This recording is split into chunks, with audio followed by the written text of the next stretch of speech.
बार जीत के बाद जो है बीजेपी सरकार जो है मेयर नहीं चुनने दे रही है। अरे अब बात समझिएगा, फिर से वही बात, ये सोचते हैं कि ये कॉन्स्टिट्यूशन है, ऐसा नहीं है भाई साहब। मेयर चुनने के लिए आप सब कुछ समझिए, मेयर कौन चुनता है? चुने हुए पार्षद चुनते हैं, या जिनको भी पीठासीन अधिकारी ये हक देता है, वो मनोनीत भी हो सकते हैं, वो चुनते हैं।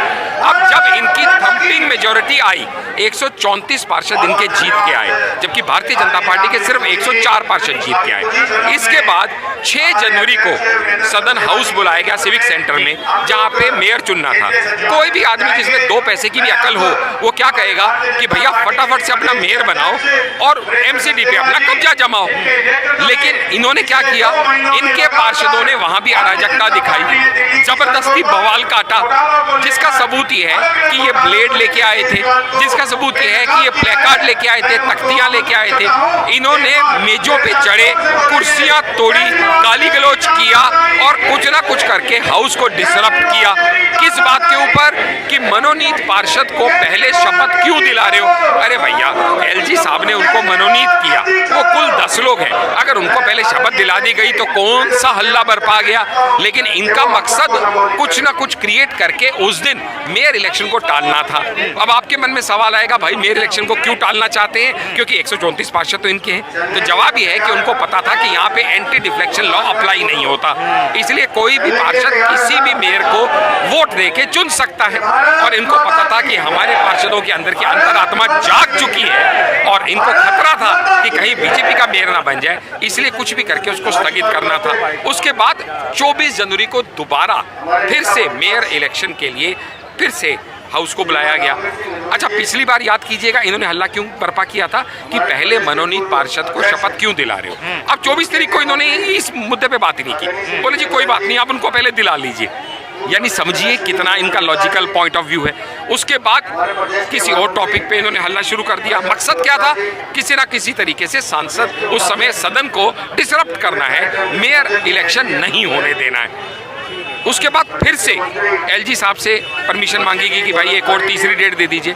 इन्होंने डेट मांगी 3, 4 और 6 फरवरी, बीजेपी ने मांगी 10 फरवरी। एलजी साहब ने इनका साइड लेते हुए 6 फरवरी की डेट दी। कुछ गलत तो नहीं किया।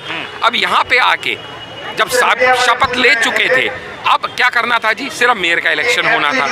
अब मेयर का इलेक्शन होने में जब पीठासीन अधिकारी का ये राइट है, उन्होंने कहा कि जो मनोनीत पार्षद हैं वो भी वोट दे सकते हैं as per to the law, as per to the constitution, as per to the court ruling. और वो कोर्ट रूलिंग कहाँ से आई थी? कांग्रेस की ही एक पार्षद कोर्ट में गई और वहां से ये रूलिंग लेके आई 2016 में कि मनोनीत पार्षद भी वोट दे सकते हैं। अब इसके खिलाफ इन्होंने यहाँ पे फिर से हुड़दंग शुरू कर दिया। देखिए, हर बात को कहने का आपको हक है। अगर आपको इस पे एतराज़ है तो आप लिखित रूप में दे सकते हैं, आप इसके ऊपर अपनी कंप्लेंट दर्ज करा सकते हैं, लेकिन हाउस को तो चलने दीजिए। हमारे भारतीय जनता पार्टी के पार्षदों ने हाथ जोड़े कि भैया इनको आप अपना चलने दीजिए, हाउस को एलजी इलेक्ट होने दीजिए, अपना मेयर इलेक्ट होने दीजिए। लेकिन ये सोच के आए थे कि कुछ भी हो जाए हम ऐसा होने नहीं देंगे। आप इनकी करनी और कार्य प्रणाली को शुरू से लेकर अंत तक देखने का प्रयास कीजिए। ये एक लौती ऐसी पार्टी थी जिन्होंने 2 मेयर कैंडिडेट खड़े किए, 2 डिप्टी मेयर कैंडिडेट खड़े किए। क्यों? सोच के देखिए। ये इकलौती ऐसी पार्टी है जो खुद ही कोर्ट में गई। इनकी मेयर की कैंडिडेट शैली ओबराई कोर्ट में गई और खुद ही उसको विड्रॉ कर लिया। अब दोबारा अब ये सुप्रीम कोर्ट में गए हैं और सुप्रीम कोर्ट ने अब डेट फिर से आगे की दे दी है, 13 या 14 अब तारीख को फिर से इसके ऊपर सुनवाई होगी।